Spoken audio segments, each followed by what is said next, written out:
Parte 1. Os hábitos dos indivíduos. 1. O loop do hábito. Como os hábitos funcionam? 1. No outono de 1993, um homem que mudaria radicalmente muito do que pensamos sobre os hábitos entrou num laboratório em San Diego para uma consulta previamente marcada. Era um senhor idoso, pouco mais de 1,80 m de altura, bem alinhado numa camisa azul de botão. Seus cabelos brancos espessos teriam causado inveja em muitos reencontros de 50 anos de formatura. A artrite o fazia mancar de leve enquanto percorria os corredores do laboratório segurando a mão da mulher, andando devagar, como se receoso de que cada novo passo traria. Cerca de um ano antes, Eugene Pauli, ou EP, como ele ficaria conhecido na literatura médica, estava em sua casa, em Playa del Rey, preparando-se para o jantar quando sua mulher mencionou que o filho deles, Michael, estava vindo visitá-los. Quem é Michael? Perguntou Eugene. Seu filho, disse a mulher Beverly. Aquele que nós criamos, sabe? Eugênio olhou para ela com um olhar vazio. De quem você está falando? Perguntou. No dia seguinte, ele começou a vomitar e se contorcer de cólica abdominal. Dentro de 24 horas, sua desidratação estava tão grave que Beverly, em pânico, o levou ao pronto-socorro. Sua temperatura começou a subir, atingindo 40 graus, enquanto ele transpirava, formando uma mancha amarela de suor nos lençóis do hospital. Ele ficou delirante, depois violento, gritando e empurrando quando as enfermeiras tentavam dar uma injeção intravenosa em seu braço. Só depois de sedá-lo é que um médico conseguiu cravar uma agulha comprida entre duas vértebras da base de sua coluna e extrair umas poucas gotas de líquido cefalorraquidiano. O médico que realizou o procedimento percebeu na mesma hora que havia um problema. O fluido ao redor do cérebro e dos nervos espinhais e uma barreira contra infecções e ferimentos. Em indivíduos saudáveis, ele é translúcido e corre rapidamente, movendo-se num fluxo quase sedoso através de uma agulha. A amostra da coluna de Eugênio era turva e pingava devagar, como se estivesse cheia de sujeira microscópica. Quando os resultados voltaram do laboratório, os médicos de Eugênio descobriram por que ele estava doente. Estava sofrendo de encefalite viral, uma doença relativamente comum que causa feridas, bolhas e infecções leves na pele. Em casos raros, no entanto, o vírus pode traçar um caminho até o cérebro, provocando lesões catastróficas conforme devora as delicadas dobras de tecido onde nossos pensamentos, sonhos e, de acordo com alguns, nossas almas residem. Os médicos de Eugênio disseram a Beverly que não havia nada que eles pudessem fazer para reverter o estrago já feito. Porém, uma grande dose de medicamentos antivirais talvez evitasse que o vírus se espalhasse. Eugênio entrou em coma e durante 10 dias esteve à beira da morte. Aos poucos, conforme as drogas foram combatendo a doença, sua febre baixou e o vírus desapareceu. Quando ele finalmente acordou, estava fraco e desorientado e não conseguia engolir direito. Não conseguia formar frases e às vezes ficava ofegante como se tivesse esquecido momentaneamente como se respira. Mas ele estava vivo. Por fim, Eugênio estava bem o bastante para passar por uma bateria de testes. Os médicos ficaram surpresos ao descobrir que seu corpo, incluindo seu sistema nervoso, parecia em boa parte ileso. Ele conseguia mexer os membros e reagir a sons e luzes. Tomografias cerebrais, no entanto, revelaram sombras nefastas próximas do centro de seu cérebro. O vírus destruíra um trecho oval de tecido perto de onde o crânio encontrava a coluna vertebral. Talvez ele não seja mais a pessoa que você lembra. Um dos médicos avisou a Beverly. Você precisa estar preparada caso seu marido não exista mais. Eugênio foi transferido para outra ala do hospital. Dentro de uma semana, já engolia com facilidade. Mas outra semana e ele começou a falar normalmente, pedindo gelatina e sal, mudando de canal de televisão e reclamando das novelas chatas. Quando foi enviado a um centro de reabilitação 5 semanas depois, Eugênia andava pelos corredores e oferecia aos enfermeiros conselhos não solicitados sobre os seus planos para o fim de semana. Acho que nunca vi alguém voltar desse jeito, o médico disse a Beverly. Não quero alimentar suas esperanças, mas isso é surpreendente. Beverly, no entanto, continuava preocupada. Na clínica de reabilitação, ficou claro que a doença havia alterado seu marido de modos perturbadores. Por exemplo, Eugênia era incapaz de lembrar que um dia da semana era, ou o nome de seus médicos e enfermeiros, por mais vezes que ele se apresentasse. Porque eles não param de me fazer todas essas perguntas? Ele perguntou a Beverly um dia, depois que o médico saiu do seu quarto. Quando finalmente voltou para casa, as coisas ficaram ainda mais estranhas. Eugênie não parecia se lembrar dos amigos deles. Tinha dificuldade de acompanhar conversas. Às vezes de manhã saía da cama, andava até a cozinha, fritava bacon e ovos para comer, depois voltava para debaixo das cobertas e ligava o rádio. 40 minutos depois, fazia a mesma coisa. Levantava, fritava bacon e ovos, voltava para a cama e mexia no rádio. Depois fazia tudo de novo. Assustada, Beverly procurou a ajuda de especialistas, entre os quais um pesquisador da Universidade da Califórnia, em San Diego, especializado em perdas de memória. E foi assim que, no dia ensolarado de outono, Beverly e Eugênie se viram num prédio indistinto no campus da universidade. Lentamente, caminhando de mãos dadas por um corredor, eles foram conduzidos a uma pequena sala de exames.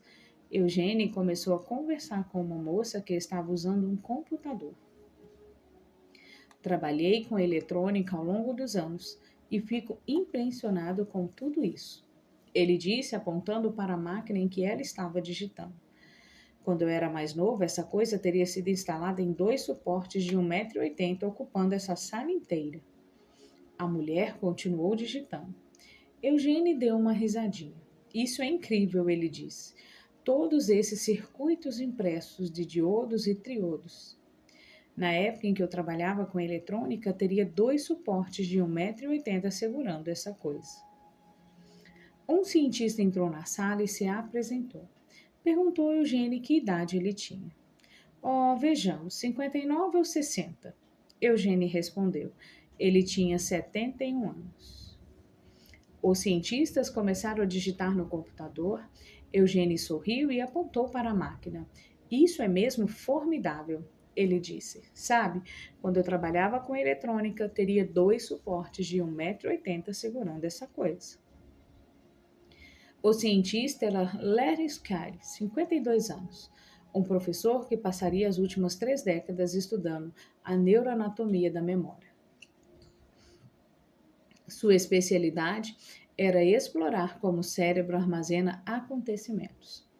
Seu trabalho com Eugênie, no entanto, logo lhe revelaria um novo mundo e para centenas de outros pesquisadores que remodelaram nossa compreensão de como os hábitos funcionam.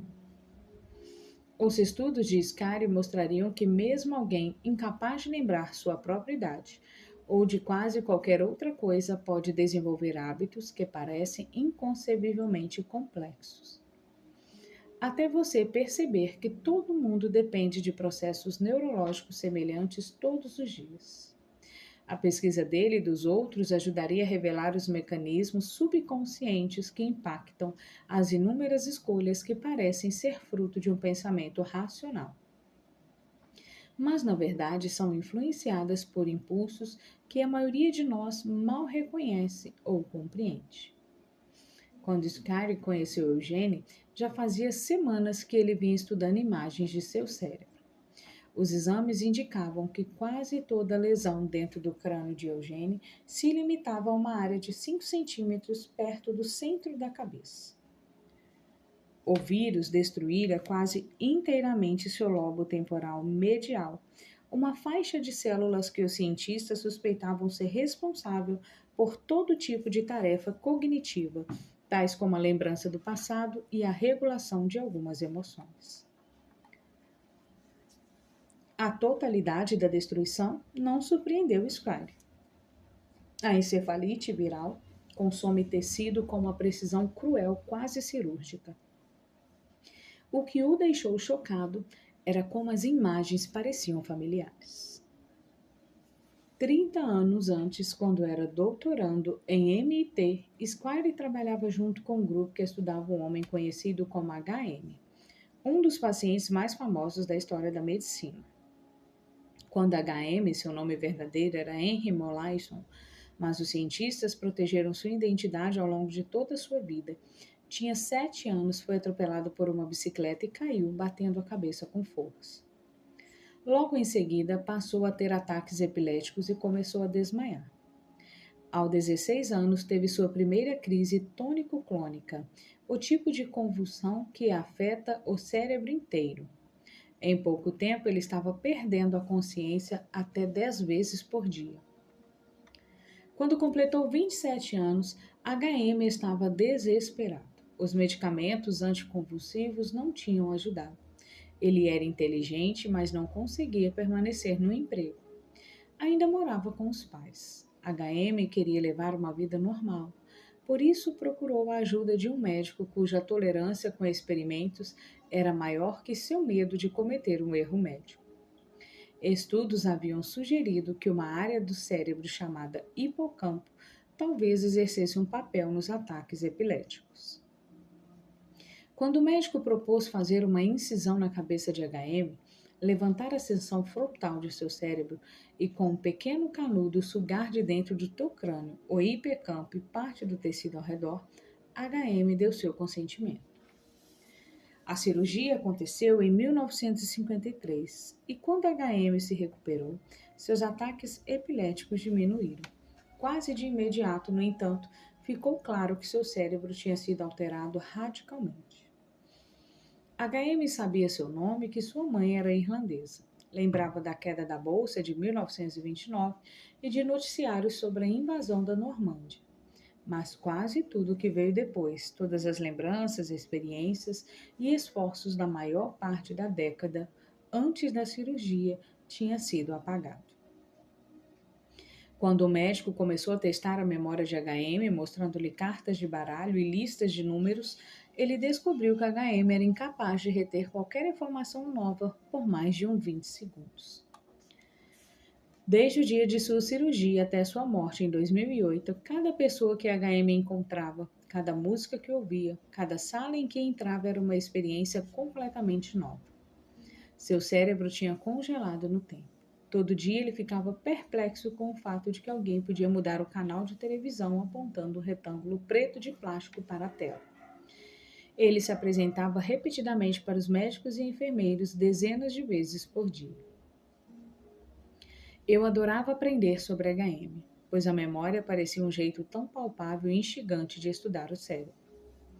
Squire me disse, cresci em Róquio e ainda lembro na primeira série da minha professora distribuindo gizes de cera para todo mundo e comecei a misturar todas as cores para ver se ia dar preto. Por que guardei essa memória, mas não consigo lembrar o rosto da professora? Porque meu cérebro decide que uma memória é mais importante que outra? Quando Squire recebeu as imagens do cérebro de Eugene, ficou espantado com a semelhança entre aquele cérebro e o de HM. Havia pedaços vazios do tamanho de nozes no meio da cabeça de ambos. A memória de Eugene, assim como a de HM, tinha sido removida. Conforme Squire começou a examinar Eugene, no entanto, viu que aquele paciente era diferente de HM, em alguns aspectos cruciais. Enquanto quase todo mundo percebia, minutos após conhecer HM, que havia alguma coisa muito estranha, Eugene conseguia travar conversas e realizar tarefas que não alertariam o observador casual de que havia algo errado. Os efeitos da cirurgia de HM tinham sido tão debilitantes que ele passou o resto da vida internado. Eugênio, por outro lado, morava em casa com a mulher. HM não conseguia travar conversas de verdade. Já Eugênio tinha a habilidade impressionante de conduzir quase qualquer diálogo para um tema que ele ficasse à vontade para discutir longamente, tal como os satélites. Ele trabalhara como técnico para uma empresa aeroespacial ou as condições climáticas. Square começou a examinar Eugênio perguntando a ele sobre sua juventude. Eugênio falou da cidade onde crescera, no centro da Califórnia, do tempo que servira na marinha mercante, de uma viagem que fizera à Austrália quando era jovem, lembrava da maior parte dos acontecimentos de sua vida que tinham se passado antes de cerca de 1960.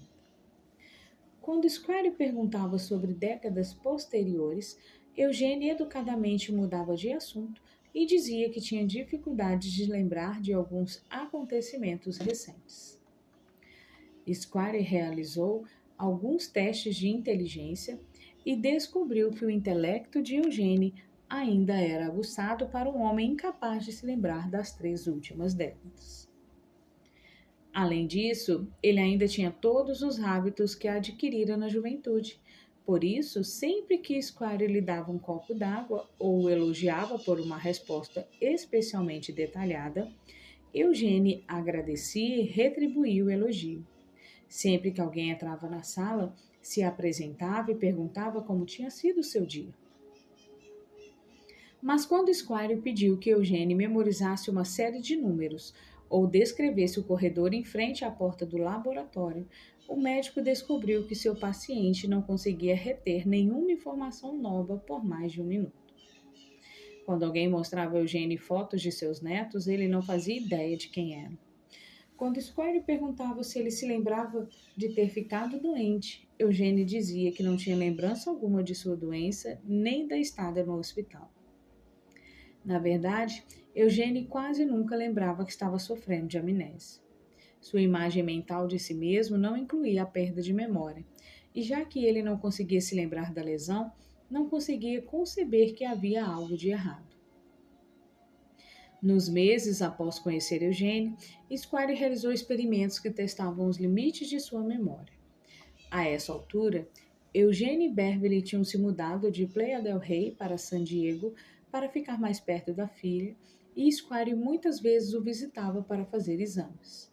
Um dia, Squire pediu que Eugênio esboçasse uma planta de sua casa. Ele foi incapaz de desenhar um mapa rudimentar mostrando onde ficava a cozinha ou o quarto. Quando você levanta da cama de manhã, como sai do quarto? Square perguntou. Olha, disse Eugênio, não sei direito. Square tomou notas em seu laptop e enquanto o cientista digitava, Eugênio se distraiu. Olhou de relance para o outro lado da sala e então se levantou. Andou até um corredor e abriu a porta do banheiro. Uns poucos minutos depois, Square ouviu a descarga, a torneira aberta e Eugênio enxugando as mãos nas calças. Voltou para a sala e sentou-se outra vez na cadeira ao lado de Square. E esperou pacientemente pela próxima pergunta. Na época, ninguém se perguntou como o homem incapaz de desenhar um mapa de sua própria casa conseguia achar o banheiro sem hesitação. Mas essa pergunta e outras parecidas acabariam levando a uma série de descobertas que transformaram nossa compreensão do poder dos hábitos. Isso ajudaria a deflagrar uma revolução científica que hoje envolve centenas de pesquisadores que estão aprendendo pela primeira vez a entender todos os hábitos que influenciam nossas vidas. Quando Eugênio sentou-se à mesa, olhou para o laptop de Square. Isso é impressionante, ele disse, apontando para o computador. Sabe, quando eu trabalhava com eletrônica, teria 2 suportes de 1,80 m segurando essa coisa. Nas primeiras semanas depois que eles se mudaram para a casa nova, Beverly tentava tirar Eugênio de casa todo dia. Os médicos haviam lhe dito que era importante que ele se exercitasse e se Eugênio ficava dentro de casa por muito tempo, deixaria Beverly maluca, fazendo as mesmas perguntas inúmeras vezes, um loop infinito. Por isso, toda manhã e toda tarde, ela o levava para dar um passeio no quarteirão, sempre juntos e sempre seguindo o mesmo itinerário. Os médicos tinham avisado a Beverly que ela precisaria monitorar Eugene constantemente. Disseram que se ele algum dia se perdesse, nunca mais conseguiria achar o caminho de casa.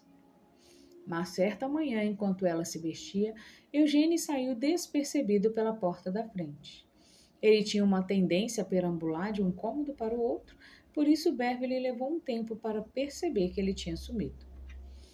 Quando percebeu, entrou em pânico. Correu para a rua e tentou enxergá-lo.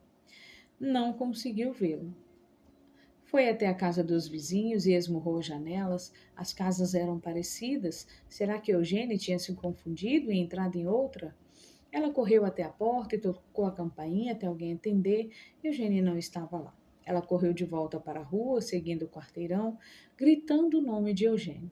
Estava chorando. E se tivesse ido a algum lugar com trânsito? Como diria alguém onde morava? E ela já estava fora fazia 15 minutos procurando por toda parte. Então correu para casa a fim de ligar para a polícia. Quando ela entrou afoita pela porta, encontrou Eugênia na sala sentada em frente à televisão, assistindo ao History Channel. As lágrimas dela o deixaram confuso. Ele disse que não lembrava de ter saído. Não sabia onde estivera e não conseguia entender por que ela estava tão perturbada. Então Beverly viu uma pilha de pinhas na mesa, como as que vira no quintal de um vizinho mais adiante na rua. Ela se aproximou e olhou as mãos de Eugênio. Seus dedos estavam melados de seiva. Foi então que ela se deu conta de que Eugênio tinha saído sozinho para caminhar. Ele tinha andado até o final da rua e catado alguns souvenirs e achado o caminho de casa. Em pouco tempo, Eugênio estava saindo para caminhar toda a manhã. Beverly tentava impedi-lo, mas era inútil. Mesmo se eu falasse para ele ficar em casa. Uns poucos minutos depois ele não lembrava mais. Ela me disse. Eu o segui algumas vezes para garantir que ele não ia se perder. Mas ele sempre voltava sã e salvo. Às vezes voltava com pinhas ou pedras. Uma vez voltou com uma carteira, outra com um cachorrinho. Nunca se lembrava de onde essas coisas tinham vindo. Quando Square e seus assistentes ficaram sabendo dessas caminhadas, começaram a suspeitar que estava acontecendo alguma coisa dentro da cabeça de Eugênie que não tinha nada a ver com a sua memória consciente. Então, projetaram um experimento. Uma assistente de Square visitou a casa um dia e pediu que Eugênie desenhasse um mapa do quarteirão onde morava. Ele não conseguiu. Mas onde a casa dele estava situada na rua? Ela perguntou. Ele desenhou um pouquinho e depois se esqueceu da tarefa.